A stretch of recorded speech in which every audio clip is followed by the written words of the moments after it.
Hello! Today we've got a tutorial for you for this summer style smoky eye look. According to me at least it's summer style. I mean, I made it less dark than I usually would in like autumn and winter, and I added pale lips instead of red lips, so yeah. Also, I mentioned that in the video I posted last week of my face routine, that I'll link back to my face routine from now on, so here you go. Instead of showing it in every single tutorial, I don't know, it seems nicer to just focus on the eye look in every tutorial instead of, you know, doing the face look as well and just repeating myself every single week, but sometimes with different products. So yeah, of course I will list everything I use down below in the description box, including my face makeup, but of course also the eye makeup. So yeah, let's get started. So as usual, I started out with the Maybelline Color Tattoo in the shade Crème de Rose. As you can see, it's often used.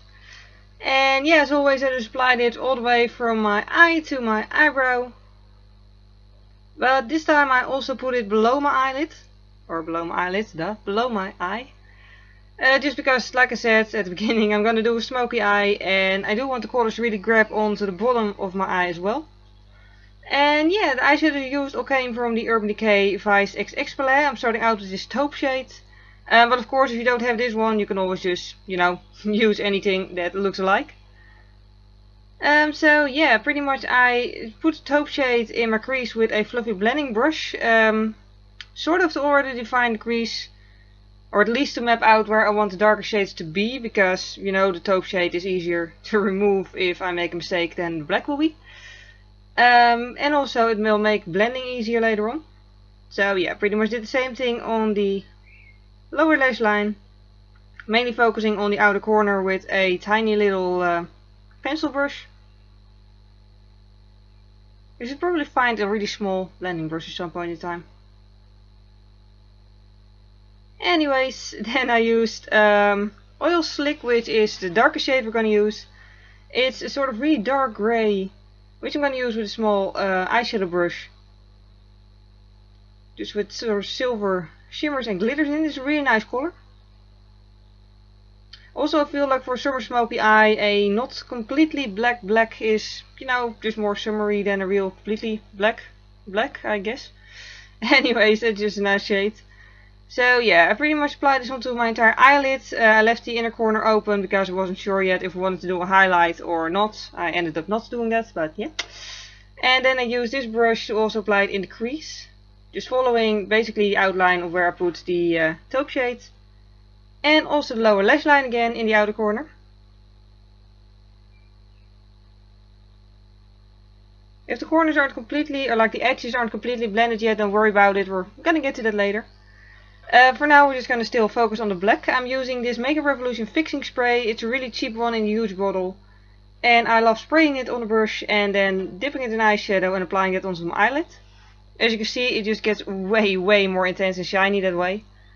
You could probably also do this with water. I've seen people doing it with water, but it's, I think, not as good for the eyeshadow. Like this, of course, is a makeup product, so, you know, it's better for the eyeshadow to use this, I guess. So that's why I use this stuff. And I ended up also filling up the inner corner with this very carefully. I didn't want too much of a harsh line between the eyelids and the, like, you know, the crease. As you can see, like here, it's just really intense when applied this way. Pretty much works with any eyeshadow, or at least any that I've tried so far.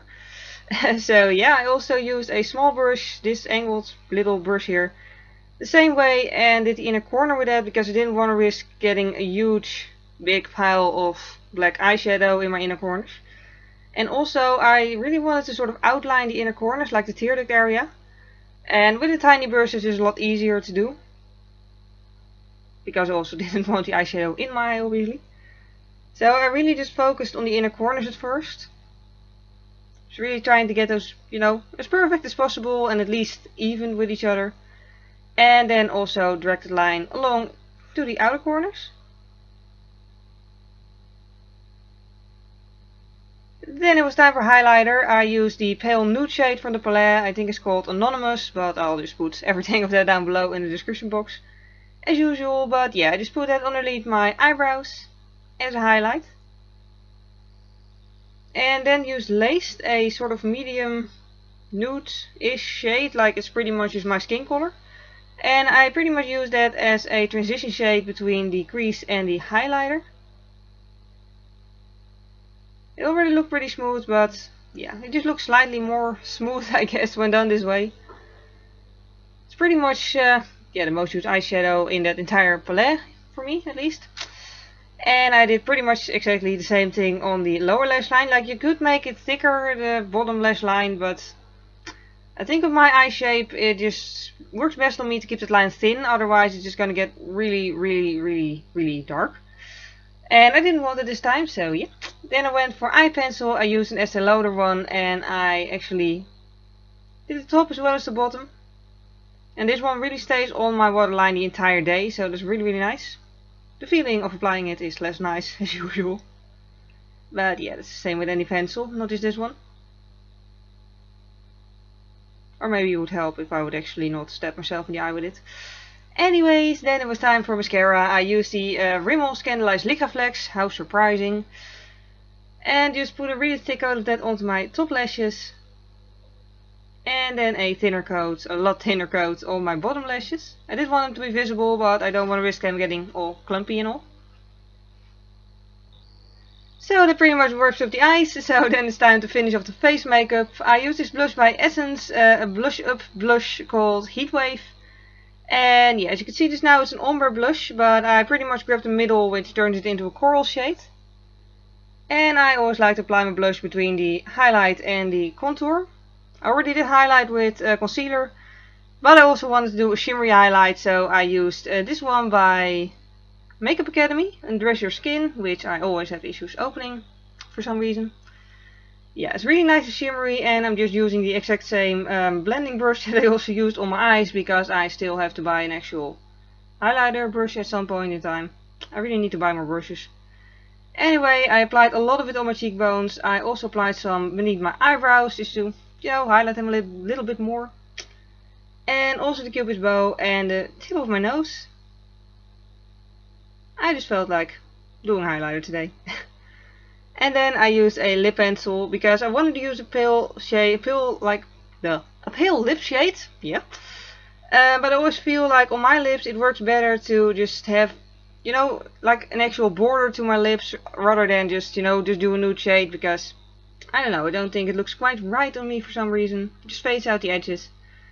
So yeah, I applied this lip pencil, then went on to the lip pencil was by Essence, by the way, and the lipstick is by Catrice. It's called Get the Nudes Paper. It's a really old one, I don't know if they still have it, but yeah, anyways, it's just a shimmery pale pink. The shimmers are silver-ish, so that fits well with the eyeshadow. And then for perfume I used the sample of Black Opium, just because I felt like it suited the look for some reason. So here is the final look. I hope you enjoyed watching it. Thank you very much for watching, and see you next time. Bye! Of my eyelid. That also makes sure that you know, eyeshadow will later stay in place. And then my forehead, the bridge of my nose and my chin.